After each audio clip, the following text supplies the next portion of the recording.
आज के इस एक्सक्लूसिव प्रोग्राम में एक ऐसी शख्सियत से आपकी मुलाकात करवाने जा रहे हैं जो लैंग्वेज लवर हैं और ख़ुसूसी तौर पे डोगरी ज़ुबान के लिए जिन्होंने बहुत बेहतरीन और उम्दा काम किया अभी तक। हम ये भी बता सकते हैं कि ज़ुबान का कोई धर्म नहीं होता और अक्रॉस द बॉर्डर ज़ुबान की एक अपनी ही पहचान होती है।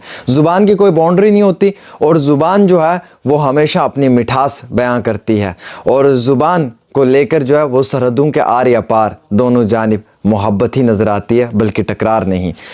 जगमोहन शर्मा जी हमारे साथ आज ख़ुसूसी प्रोग्राम में हैं। बहुत बहुत शुक्रिया सर वक्त देने के लिए। डोगरी ज़ुबान को लेकर आपने बहुत बेहतरीन और बड़ा उम्दा काम किया है। हालांकि डोगरी दिवस के ऊपर भी आप काम कर रहे हैं, इससे पहले भी डोगरी ज़ुबान के लिए बड़ा काम किया आपने। 8th स्केड्यूल में जो डोगरी लैंग्वेज को लाया है उसके लिए भी आपने काम किया है। तो बिलखुसूस मेरा ये सवाल रहेगा कि आज के वक्त में डोगरी ज़ुबान खित्ता जम्मू के अंदर किस हद तक जो है वो प्रमोट की जा रही है, घरों में भी? इदारे हैं जो डोगरी के बढ़ावा देने के लिए डोगरी को बहुत सारे काम कर रहे हैं और बहुत उम्दा काम कर रहे हैं, ऐसा नहीं है। 2003 में 22 दिसंबर को डोगरी 8th शेड्यूल में हमारी आ गई और उसको हर साल हम मनाते हैं डोगरी मान्यता दिवस के रूप में। और जो बड़ी बड़ी संस्थाएं हैं, संगठन हैं, बहुत उम्दा काम कर रहे हैं। जैसे मैंने पहले आपको कहा, बहुत सारे लेखक आ रहे हैं, बहुत सारे कवि आ रहे हैं। कल्चरल अगर हम देखें तो संस्कृति को बढ़ावा देने के लिए बड़ा काम कर लिया जाता है। लेकिन एक बड़े अफसोस की बात है कि जब हम अपने घरों में देखते हैं, ख़ास तौर पर शहरों में, तो हमारे बच्चे जो है ना वो डोगरी बोलने से कतराते हैं या फिर हिचकिचाते हैं या कहीं ना कहीं उनको कॉम्प्लेक्स महसूस होता है कि कमी कहाँ पे है? कमी ये है कि हमारी सोच में, हमारी नज़रिए में, परिवार में ही नहीं सिखाई जाती। परिवार में नहीं सिखाई जाती। परिवार में अगर बोलते भी होंगे तो जब बच्चे स्कूलों में जाते हैं तो स्कूलों में उनको अंग्रेज़ी और उर्दू और हिंदी बोलने के लिए कहा जाता है। और जब स्कूल वाले कहेंगे कि डोगरी मत बोलो या अपनी दूसरी ज़बान नहीं बोलो, तो बच्चे तो वो they are force to speak these languages. Like अंग्रेज़ी बोलना पड़ता है उनको। मैं कहता हूँ अंग्रेज़ी बोलने में, हिंदी बोलने में, उर्दू बोलने में कोई बुराई नहीं है, लेकिन जो आपकी अपनी माँ बोली है उसको तो बोलना चाहिए ना, उसको तो बढ़ावा देना चाहिए। सर, आप हर साल इस डोगरी लैंग्वेज को लेकर कुछ क्विज़ कंपटीशंस भी करवाते हैं अक्रॉस वर्ल्ड, हम कहेंगे। ये क्विज़ कंपटीशन किस तरीके से हैं, इनके बारे में बताएं। जी, देखिए, मैं तो डोगरी का कोई बड़ा नामवर कोई कवि नहीं हूँ, कोई लेखक नहीं हूँ, कोई साहित्यकार नहीं हूँ, एक आम आदमी हूँ। और मेरा जो मकसद भी यही है कि एक आम आदमी, हर कोई जो डोगरा है, जो जम्मू में डुग्गर धरती में पैदा हुआ है, उसका ये फ़र्ज़ बनता है कि अपनी इस माँ बोली के लिए कुछ ना कुछ करे। अगर अपने घर में अगर आपके 2 बच्चे हैं, उनको ही डोगरी बोलने के लिए आप प्रेरित करें, मोटिवेट करें, तो वो भी आपका योगदान है। ज़रूरी नहीं है कि आप बहुत बड़ी किताब लिखेंगे या कोई बहुत बड़ी फिल्म बनाएंगे या कोई ड्रामा करेंगे या आर्टिकल लिखेंगे। तो अगर आप अपने घर में ही उस भाषा का इस्तेमाल करते हैं तो ये आपका योगदान होगा। और रही बात मेरी, जो मैं अपनी बात कर रहा हूँ, मैं आपको बता दूं कि मैं आकाशवाणी में बतौर न्यूज़ रीडर काम करते मुझे 16 साल हो गए। और कुछ साल पहले मुझे एक एहसास हुआ कि ये डोगरी मीठी ज़बान मेरा रिज़्क दे रही है, मुझे रोटी दे रही है, मेरा घर चला रही है, और मेरे अपने बच्चे जो हैं वो डोगरी नहीं बोलते। मुझे तो एक धिक्कार हुआ अपने आप पे। जिस तरह से हम गाली देते हैं, हम कहते हैं लानत है यार, एक डोगरी का तुम खा रहे हो और आपके अपने बच्चे डोगरी नहीं बोल रहे। तो एक उस चीज़ का मुझे एहसास हुआ कि ये तो एक पाप है। मैं कहता हूँ, आप जिस धरती पर पैदा हुए, जिस माँ ने आपको जन्म दिया, जो भाषा आपकी मातृभाषा है, अगर आप उसको लेकर ईमानदार नहीं हैं, उसको फ़रोग़ देने के लिए अगर आप कोई काम नहीं कर रहे हैं, तो आप एहसान फरामोश हैं, बदबख्त हैं। मैं गाली तो नहीं चैनल पे देना चाहता, आप शर्म आनी चाहिए। अगर हम पिछले माजी के सालों में जो गुजरे हुए साल हैं या जो अभी आपके साथ प्रेजेंट आप देख रहे हैं, कितना फ़र्क आया है सर इस डोगरी? फ़र्क आया है, डोगरी में बहुत फ़र्क आया है। डोगरी के जो प्रेमी हैं, जो डोगरी के लिए काम कर रहे हैं, बहुत काम कर रहे हैं। साहित्य अकेडमी काम कर रही है, डोगरी संस्था काम कर रही है, डुग्गर मंच कर रहा है, डोगरी डिपार्टमेंट काम बहुत कर रहा है।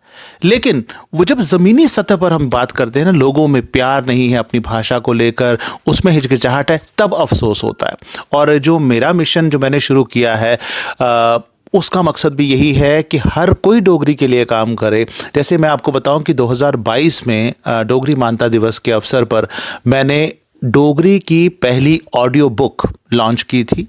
अपनी आवाज़ में डोगरी की जो आम कहानियाँ होती हैं ना, जो हम शेर और चूहे की कहानी है, टोपी वाले और बंदर की कहानी है, तो उस तरह की कहानियाँ डोगरी में पढ़कर और उनको लिख कर, ताकि आजकल बच्चों को अगर आप किताब थमाओगे तो वो किताब पढ़ने में आलस करेंगे और नहीं पढ़ेंगे किताब। लेकिन मोबाइल में, अपने कंप्यूटर के ऊपर या अपने लैपटॉप के ऊपर अगर उनको कहानी मिलेगी तो दिलचस्पी से सुनेंगे।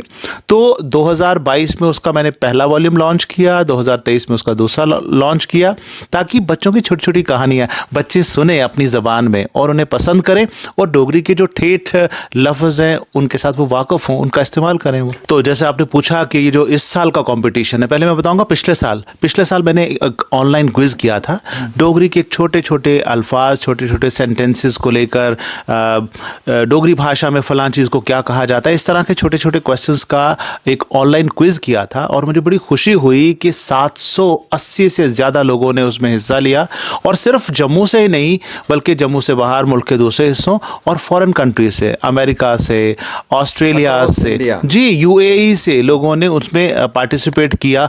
और फिर मैंने उनको अपनी जो तौफीक उसके मुताबिक उनको इनाम भी भेजे थे। और इस बार जो मैंने किया है कि डोगरी लिखना, आज हम देख रहे हैं कि बच्चों को बोलो कि आप कुछ लिखिए तो वो आलस करते हैं, कहते हैं कि नहीं हमें टाइप करना है, लिखना नहीं है। तो एक तो लेटर राइटिंग को बढ़ावा देने के लिए, और दूसरा अपनी डोगरी लैंग्वेज में बच्चे कुछ एक्सप्रेस कर सके, तो उसके लिए मैंने एक इस बार जो नया कंपटीशन रखा है, इसको मैं कंपटीशन नहीं कहूँगा बल्कि एक हम चेरिश करें। आपके 21 साल हो रहे हैं डोगरी को मान्यता मिले हुए, तो उसमें है कि आपको डाकखाने जाना है, एक लेटर खरीदना है, और डोगरी मेरी जान इस मौजू पर आपको कुछ लिखना है। आप चाहे वो कविता लिख सकते हैं, चाहे कोई कहानी लिख सकते हैं, ख़त लिख सकते हैं, आर्टिकल लिख सकते हैं, पैराग्राफ लिख सकते हैं, उसे आप लिखिए। अगर आपको डोगरी लिखना नहीं भी आती तो आप उसको अंग्रेजी में भी डोगरी लिखेंगे। चलिए, बहुत बेहतरीन चीज़ सर उसके लिए पता, मैं आपको बता दूं, उसके लिए पता है वॉचो सुनो डोगरी। वॉचो सुनो डोगरी मतलब वॉच करो और सुनो Dogri. Post box number 159, Jammu Tawi head post office, Jammu. यहाँ पर 15 दिसंबर तक ये पहुँच जाना चाहिए। और उनमें से क्योंकि 21 साल हो रहे हैं तो मैंने 21 विनर्स को इनाम देने हैं। और मैं सभी से अपील करता हूँ, चाहे वो बड़े हैं, बच्चे हैं, नौजवान हैं, बुज़ुर्ग हैं, कोई भी उसमें डोगरी में लिखिए डोगरी मेरी जान और मुझे भेज दीजिए, तो इसके रिज़ल्ट बड़ी जल्दी हम निकालेंगे। चलिए जी, बहुत बहुत शुक्रिया आपका। जगमोहन जी ने बड़ी प्यारी बातें आपको बताई इस प्रोग्राम के अंदर। ख़ुसूसी तौर के ऊपर जो डोगरी ज़ुबान है उसके साथ हर आम इंसान को मोहब्बत होनी चाहिए, ना कि सिर्फ डोगरी बल्कि हर इंसान को अपनी जो मदर लैंग्वेज है, माँ बोली ज़ुबान है, उसके साथ होनी चाहिए। कश्मीरी है, गोजरी है, पहाड़ी है, बुद्धिस्ट बोली है, लद्दाखी बोली है, कश्मीरी है, उर्दू है, अंग्रेज़ी है, हर ज़ुबान के साथ वैसे ही डोगरी के साथ भी होनी चाहिए। और बिलखुसूस डोगरी ज़ुबान को लेकर इन्होंने जम्मू कश्मीर के अंदर एक बड़ा बेहतरीन और उम्दा काम किया है। माजी के कई सालों में डोगरी ज़ुबान को प्रमोट करने में और मुकाम मंजिल तक पहुँचाने में अपना एक बहुत बड़ा योगदान और एक बहुत बड़ा रोल प्ले किया है। हम उम्मीद रखते हैं कि डोगरी का जो दिन मनाया जाता है, जब से डोगरी को जो है वो 8th शेड्यूल में दर्ज किया है, उस दिन को लेकर जो इन्होंने पैगाम दिया है अपनी कौम को, अपनी आवाम को, वो सब भी चीज़ें आपके सामने रखी गई हैं। हम इस पे ख्वाहिशमंद भी हैं कि इन्होंने इस चीज़ के लिए हमें वक्त दिया और सारी चीज़ें आप तक पहुंचाई। बहुत बहुत शुक्रिया आप सभी लोगों का।